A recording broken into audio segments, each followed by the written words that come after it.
Помогни ми. Имам висок холестерол, имам артрит и киста в двете колена. Имах насрочена операция, но отказах да отида, защото знам, че днес е денят, в който ще бъда изцелена. Знам, че Бог те употребява могъщо. Имам остеоартроза на вратата, на гръбначния стълб и колената. Лекарят каза, че ако не се оперирам, ще бъда в инвалидна количка. Казах му, не, Бог ще ме изцели някой ден. Днес е моят ден. Моля те, Божий човек, помогни ми. Не искам да преминавам през това. Преминах през агония. Помогни ми.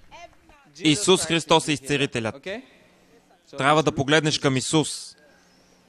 В всемогъщото име на Исус Христос. Бъди изцелена. Мъдрият човек Хари използва ръцете си за връзка с Святия Дух.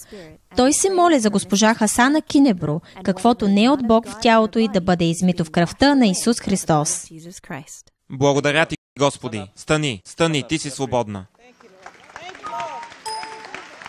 Благодаря ти, Господи, за изцелението ми от артрит в колената. Зная, че днес е моят ден и миналото ми е свършило. Благодаря ти, Господи, чувствам се добре. Преди не можех да сгъвам колената си. Насрочена ми беше операция, но сега съм изцелена. Мога да сгъвам перфектно колената си и да движа тялото си. Благодаря ти, Исусе. Благодаря ти, Господи. Благодаря ти, Божий човек, че позволи